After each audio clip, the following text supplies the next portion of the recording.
Assalamualaikum warahmatullahi wabarakatuh.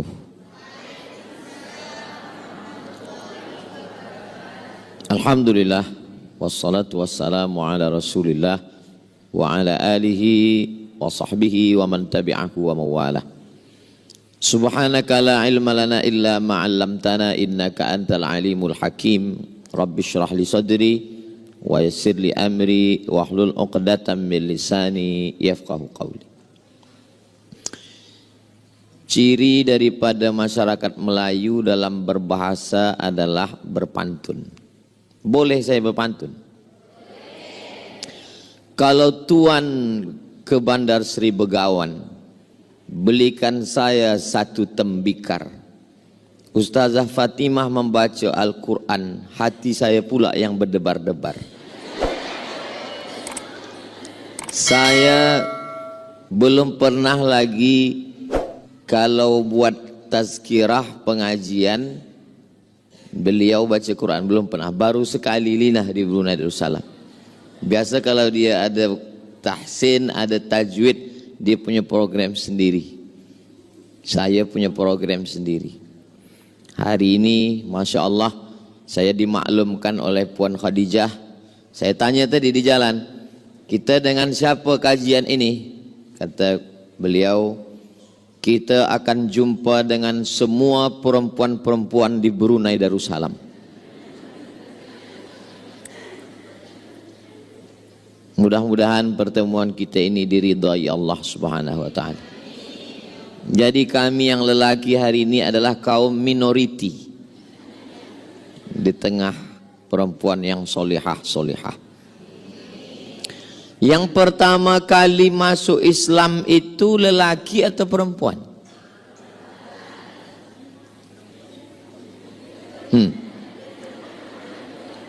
Ada. Yang pertama, Nabi SAW dapat wahyu.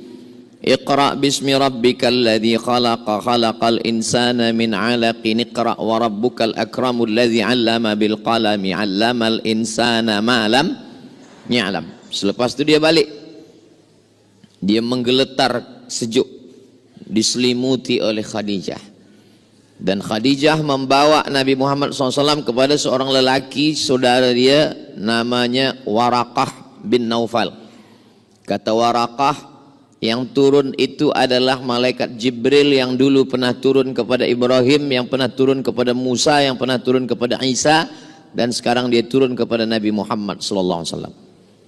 Maka yang pertama kali percaya itu adalah Khadijah. Khadijah itu lelaki apa perempuan? Perempuan. Abu Bakar Siddiq selepas itu. Yang pertama kali beriman kepada Allah, yang Rasulnya adalah Nabi Muhammad SAW adalah perempuan. Yang pertama kali masuk surga lelaki atau perempuan? Nampaknya perempuan ini menjawab perempuan semua. Waktu Nabi SAW masuk ke dalam surga, Nabi memandang ke belakang. Nabi tengok di belakang itu seorang perempuan. Nabi bertanya, kenapa kamu masuk surga? Perempuan itu menjawab, saya membesarkan anak-anak yatim. Kematian suami, dia jaga dirinya, dia jaga harkat martabat kemuliaannya, dan dia jaga anak-anaknya. Maka dia masuk surga di belakang Rasulullah sallallahu alaihi wasallam. Surga di bawah tapak kaki.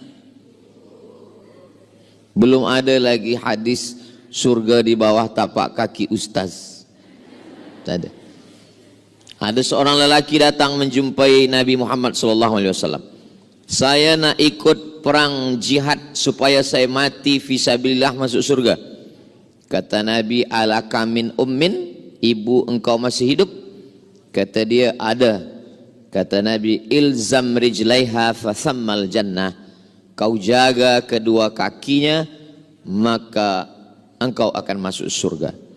Menjaga kakinya saja masuk surga, apalagi memuliakan kepalanya. Begitulah perempuan. Makanya ada satu kalimah Hikmah bukan hadis Nabi. An-nisa imadul bilad. Perempuan itu adalah tiang negeri. Idza salahat salahatil bilad. Kalau perempuannya baik, negeri menjadi baik.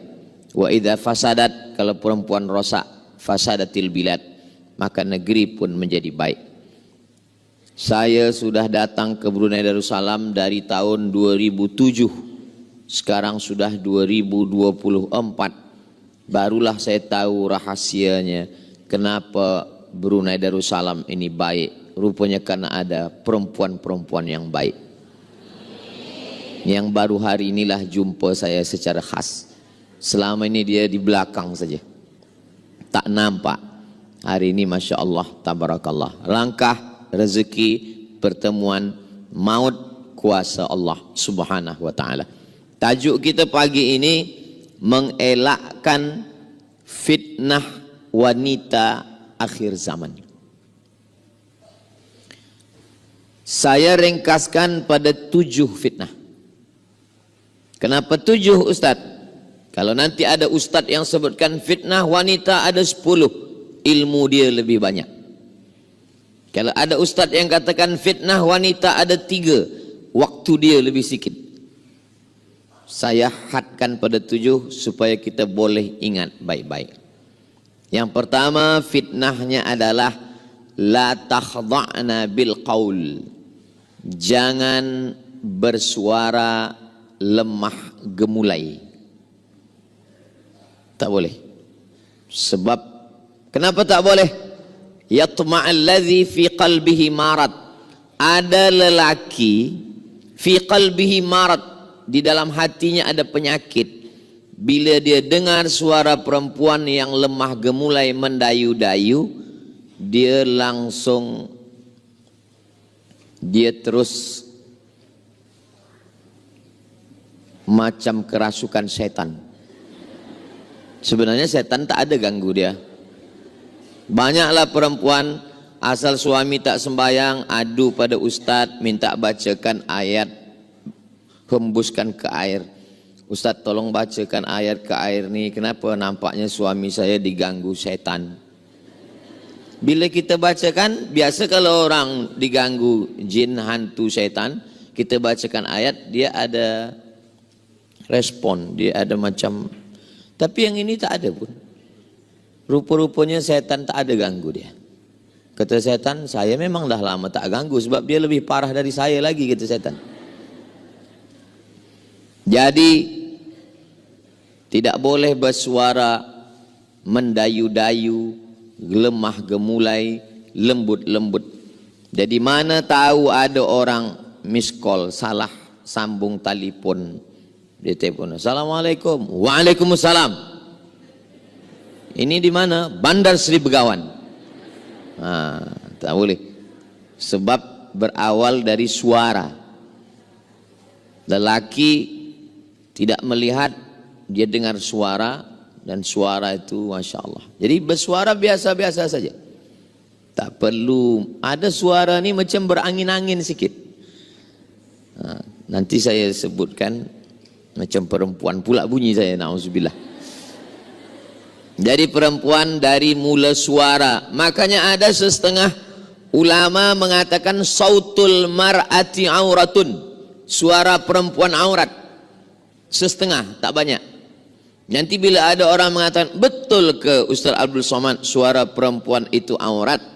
Kalau suara perempuan aurat, maka berdosalah saya dari tadi. Dari tadi saya mendengar solawat. Saya masuk tadi dengar sambut solawat. Itu solawat perempuan kan?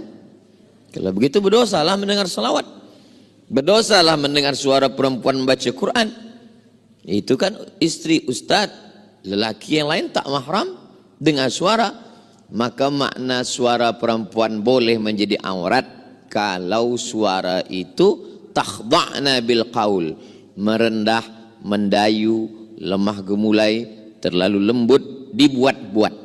Adapun suara yang biasa saja, suara membaca Quran, suara bersolawat, suara marhaban, suara tala'al badru alaina, suara nasyid yang baik-baik, maka itu baik. Mana dalilnya? Sahabat Nabi bertanya kepada Sayyidatuna Aisyah tentang perempuan, maaf, mandi rambut ikatnya tak dibuka. Mereka bertanya kepada sahabat Nabi namanya Abu Musa al-Ash'ari. Kata Abu Musa al-Ash'ari mesti dibuka. Lalu dia ragu, dia tanya kepada Aisyah, Aisyah, wahai Ummul Mukminin, kami dah bertanya kepada Abu Musa al-Ash'ari. Kata Abu Musa al-Ash'ari mesti dibuka. Kata Sayyidatuna Aisyah, kalau dia nak cepat atau kalau dia susah, dia siramkan saja air basah pun sudah.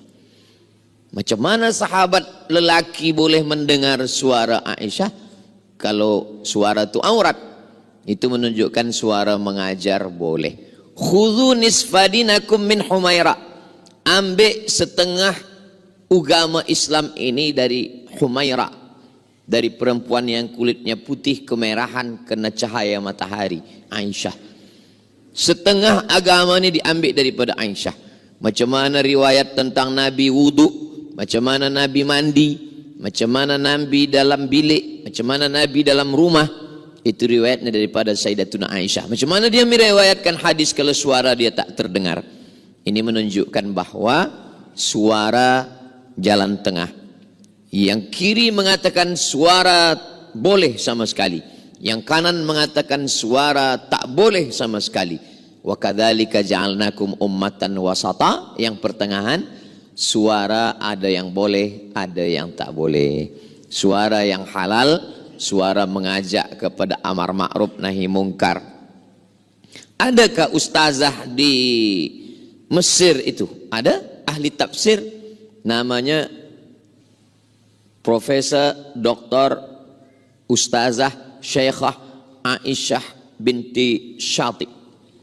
Lalu kemudian Raja Maghribi namanya Muhammad Al-Khamis menjemput beliau dari Kaherah untuk mengajar di universiti tertua di dunia, namanya Qarawiyyin University, mengajar di sana. Lalu kemudian Syekhah Aisyah binti Syati punya murid namanya Syekh Muhammad Rawandi. Itulah yang mengajar kami di Darul Hadis Maghribi. Lalu kemudian Syekh Rawandi punya murid namanya Prof. Dr. Faridah Zamro, perempuan pensyarah yang mengajar saya di Darul Hadis Institute di Maroko, Maghribi. Maknanya perempuan ada mengajar, mensyarah di kelas. Jadi saya ingin jelaskan bahwa suara perempuan, al-mu'minun laki-laki, wal mu'minat perempuan, ba'duhum awliya'u ba'd, mereka saling tolong menolong. Ya'muruna bil ma'ruf, mengajak kepada yang baik, wa yanhauna 'anil munkar, melarang daripada perbuatan yang mungkar. Sekarang na'udzubillah, fitnah akhir zaman ini luar biasa. Suara perempuan, lagunya biasa saja tapi suaranya luar biasa. Maka kalau suara itu mengingatkan pada kematian, suara yang mengingatkan kepada Nabi, suara membaca Quran. Di tempat saya banyak qari'ah perempuan, di antaranya Johan Musabaqah Tilawatil Quran, namanya qari'ah Maria Ulfah, boleh tengok di YouTube.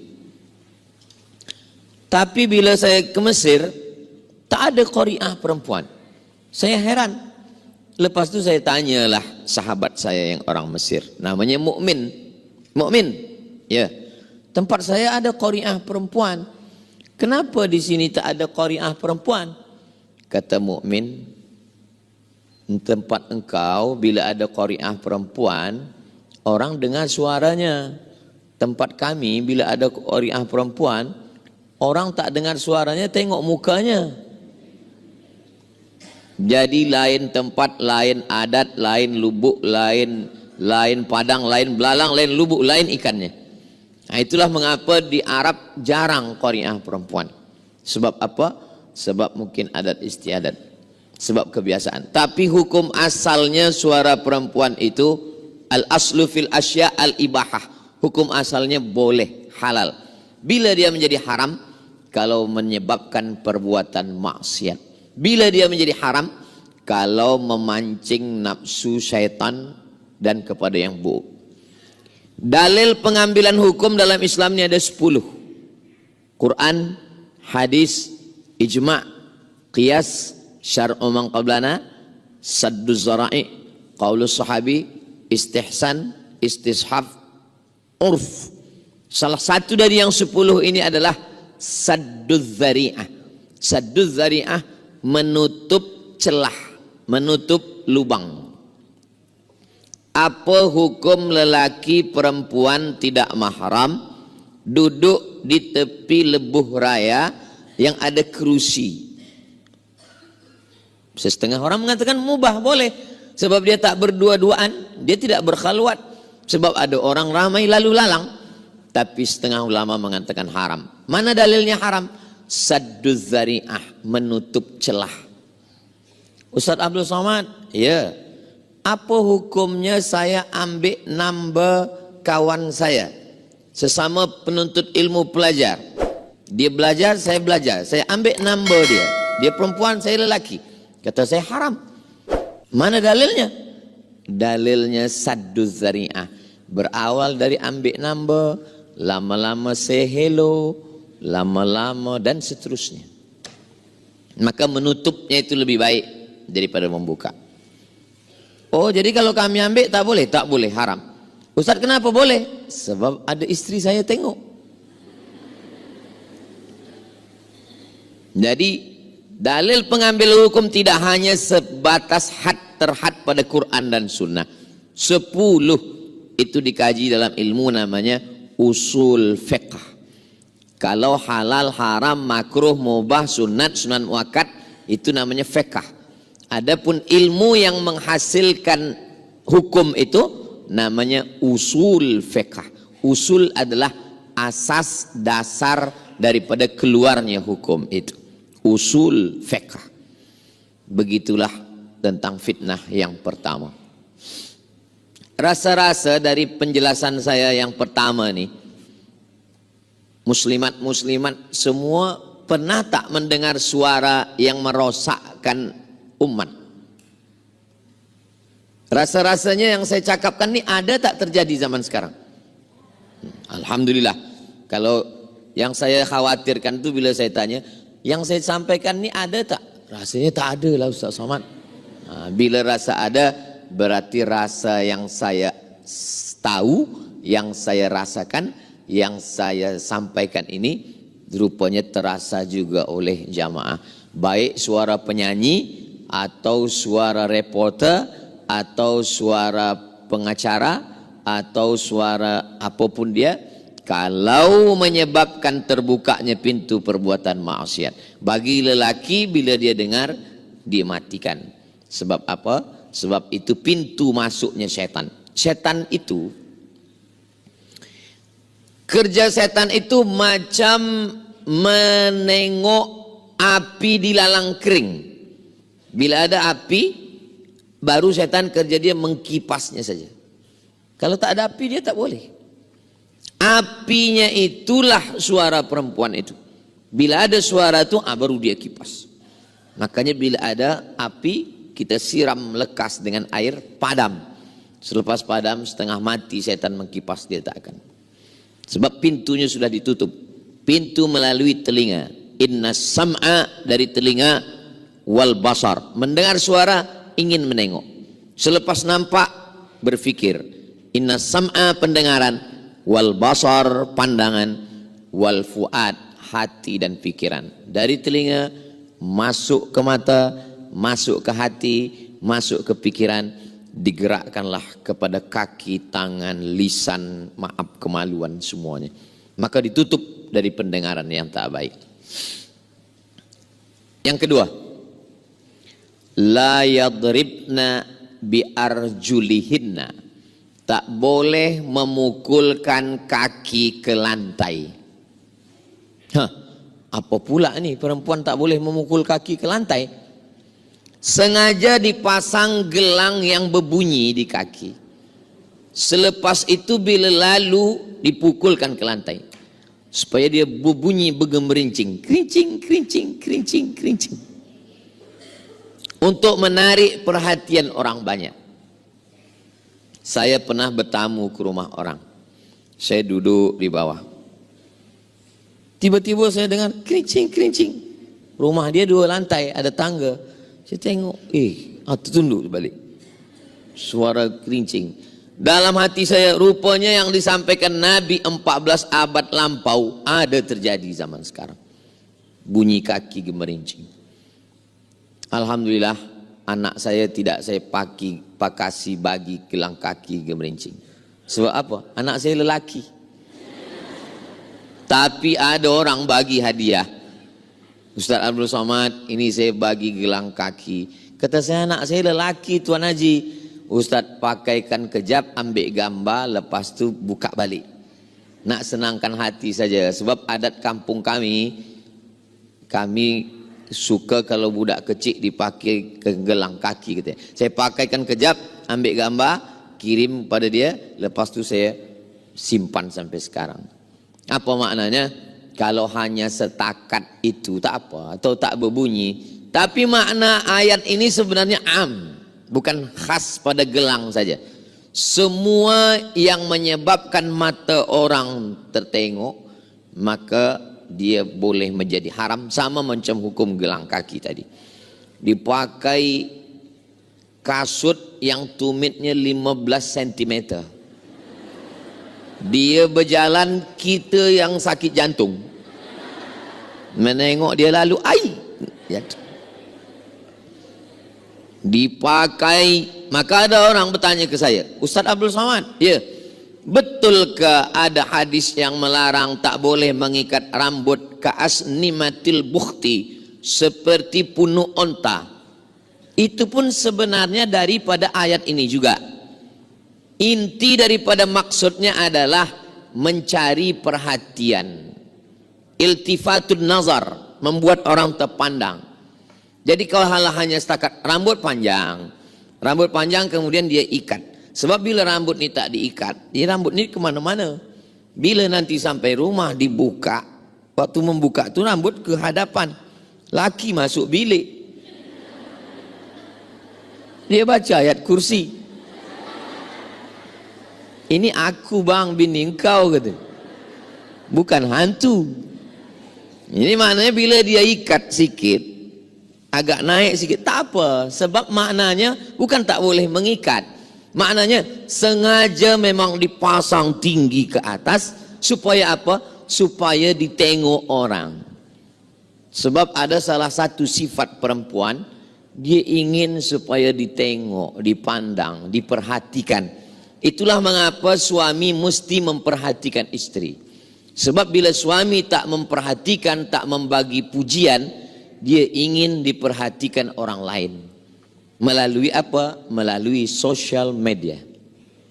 Dia akan letakkan gambar, lepas dia letak, dia tengok. Kenapa tak ada like nih? Rasa-rasa dah 3 jam tak ada like. Rupa no connecting. Jadi mesti ada perhatian. Maka lelaki bila dia balik, walaupun sekarang ni yang mendengar muslimat, tapi saya yakin balik dari sini lelaki-lelaki juga bila di-upload nanti, lelaki juga menonton, dia dengar ulang. Oh, nampaknya ini untuk perempuan, tapi juga bagi kami untuk lelaki. Nanti bagikan ke suami-suami, anak-anak lelaki semua di channel Ustaz Abdul Somad Official. Subscribe, like, share, and comment, supaya mereka boleh tonton, boleh tengok. Semuanya, dari mula pakaian. Ada model pakaian ini yang kalau angin kencang dia boleh terbang, macam kelambu. Kita disuruh biasa-biasa saja. Ini nampaknya Ustaz Somad macam menyindir-nyindir kami ini. Tidak. Saya adalah ustaz yang tak pandai sindir menyindir. Saya ni kata orang Melayu, simbah daun nampak buah, to the point. Langsung saja. Saya cakap saya tak pandai sindir menyindir. Sebab dulu pernah juga ada pengerusi masjid, nanti Ustaz Somad sampaikan ini. Saya sindir. Lepas tu balik kata dia, mohon maaf Ustaz, yang disindir tu tak datang. Jadi saya tak pandai sindir menyindir. Kalau saya cakap terus saja saya sampaikan ayat, terus saya sampaikan hadis. Masalah manusia suka tak suka, kita balikkan pada Allah Subhanahu wa taala semuanya. Qalbul mu'min baina asabi'ir rahman. Hati orang beriman itu terletak pada kuasa Allah taala. Maka kita selalu meminta, ya muqallibal qulub, engkau yang membalik-balikkan hati manusia. Manusia nak dengar, manusia suka, manusia tak suka.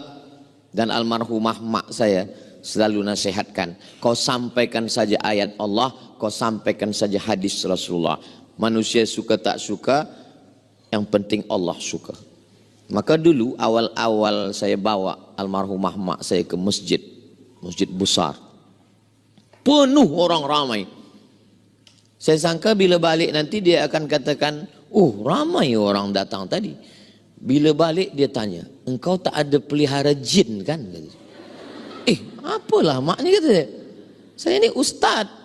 Aku takut engkau berkawan dengan jin, lalu kemudian jin itu menarik hati manusia supaya dia suka pada cakap engkau tak akan diterima Allah Subhanahu wa taala. Aku ni ustaz mak, takkan aku berkawan dengan jin. Jinnya ustaz juga, kata dia. Aku ni dari Mesir mak, dari Kahirah. Jinnya pun dari Kahirah juga, kawan-kawan Fir'aun. Jadi nasihat yang paling dalam adalah nasihat ibu, masuk ke dalam tangkai hati, jantung, kefikiran sampai hari ini. Jadi nasihat adalah supaya bertudung biasa saja, berbaju biasa saja, bercakap pun biasa saja.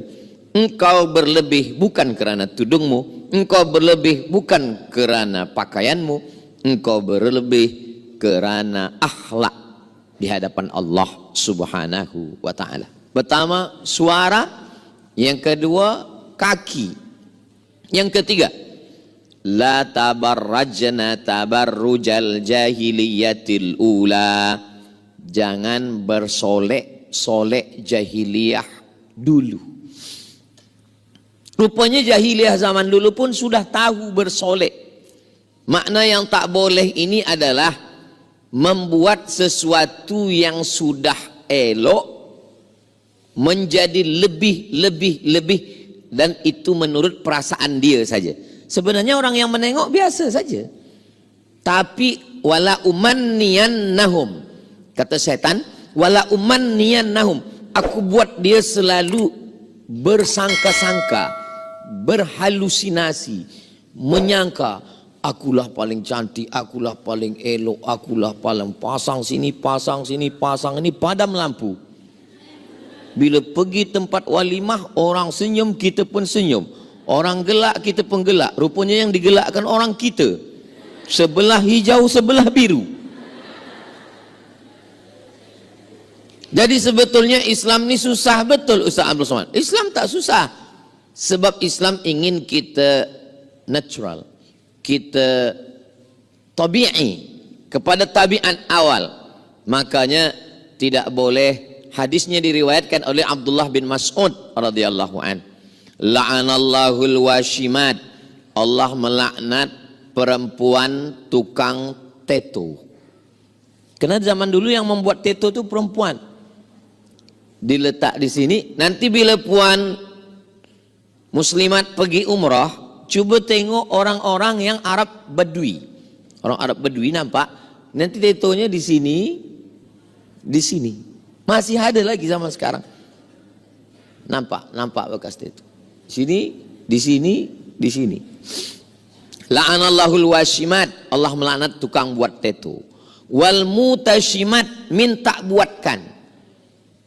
Wal mutanammisat, mencabut. Ini apa nama? Alis. Mencabut. Dah elok-elok cabut.